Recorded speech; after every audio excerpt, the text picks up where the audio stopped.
when you are playing World at War or talking about World at War to somebody and they ask you, hey, like, what map, name a zombies map for World at War, what is the map you think of? For me, it's this map, the Riese. The Riese, also known as the Giant in BO3, don't worry, I'm going to be doing a separate video for the Giant, is honestly probably the best map in World at War. The Riese was such a game changer to zombies. More than a game changer than not was, in my opinion, because it brought in some of the vital systems that we'll see in every single zombies map to come. So let's talk about the Riese. So what makes the Riese different? What makes the Riese special? Well, you start off in this sighting room, and you basically have to get to the power, right? And you can either go the left side or the right side, because there's a wall that blocks you from going to the middle to get to the power. Once you've done the power on, you have 3 teleporters. And what you have to actually do is you have to link each teleporter to the middle of the map. And from doing that, you get Pack-a-Punch. And don't get me started on Pack-a-Punch, because Pack-a-Punch as a whole is just incredible. So if you don't know what Pack-a-Punch does, it basically allows you to put a weapon in for 5,000 points, and that weapon will come out, and you will get a upgraded, more powerful, a weapon that has more ammo, a weapon that has different abilities. For example, this is a BO4 example, but the trench gun for BO4 is a shotgun, right? But as soon as you Pack-a-Punch it, it becomes an explosive, like an explosive shotgun. And shit like that happens. For example, the sighting pistol for World at War BO1, if you Pack-a-Punch it, it becomes a pistol that fires explosive rounds and can blow up zombies. The Pack-a-Punch is just special in that way. For example, like say the Wonder weapons, like say if you Pack-a-Punch the Wonder Wolf, it gives you a bit more ammo, if I'm correct. And also, like a little bit of a side note here as well, the BO1 Wonder Wolf camo is generally the nicest Pack-a-Punch camo I've ever seen in a weapon. It's so good. It's shiny and golden for those that don't know, and that's why it's really nice. But yeah. For example, the PPSH, when you Pack-a-Punch it in World at War, it will do more damage, but it also gives you more ammo, which is the special thing about Pack-a-Punch, is it just allows you to use weapons that you might not think are viable past like a certain round, but you can use them. For example, you could use the Thompson, right? The Thompson past, like, I don't know, round 15 is pretty useless, but if you Pack-a-Punch it, it's pretty fucking good. And you can probably still use it for later on. Although some weapons are good with it, some weapons are not. Anyway, the map layout, of course, we kind of mentioned it.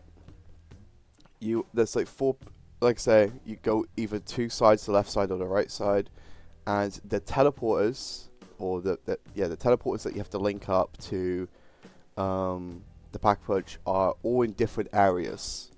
So there's a teleporter on the left side, there's a teleporter on the right side, and then there's a teleporter in the middle behind power, basically the door behind power.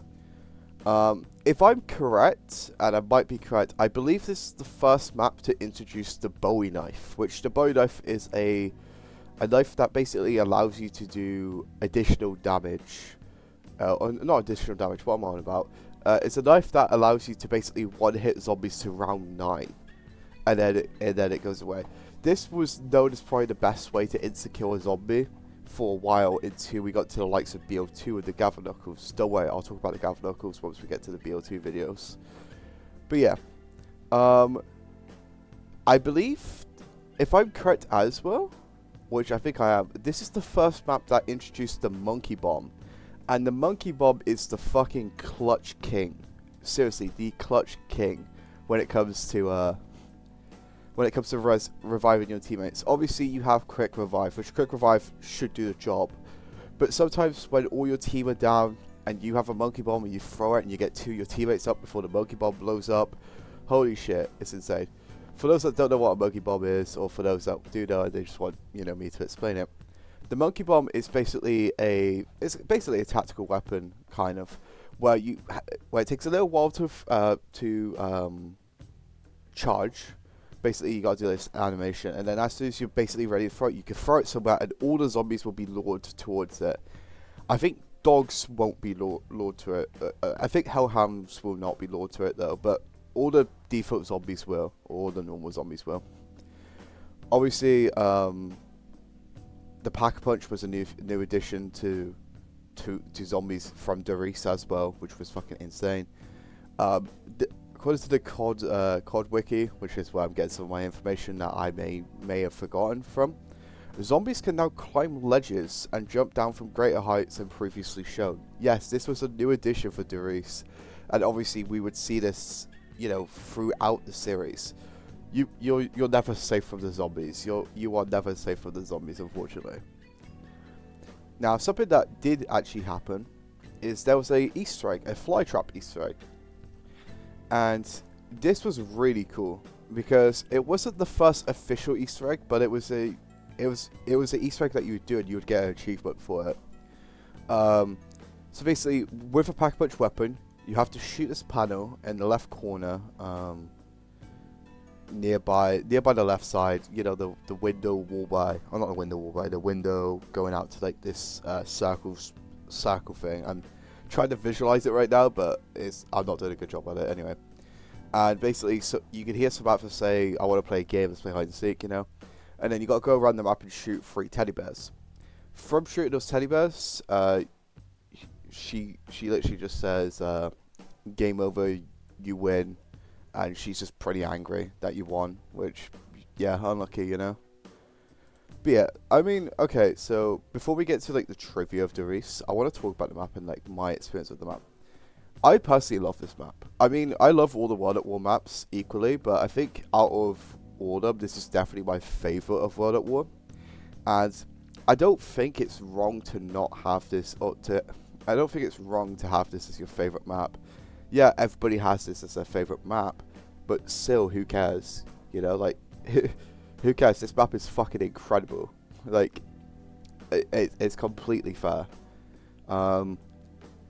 And of course, this map, like the other World at War maps, did get the BO1 and the BO3 treatment, although its BO3 treatment is a lot more different compared to its to the other maps, which we will talk about once we get to the Giant episode, which will be a little while before we get to there. Anyway, onto the trivia about the map. So, Riese is actually based off a real-life German research facility in Poland, right? Which, funny enough, is also called Riese.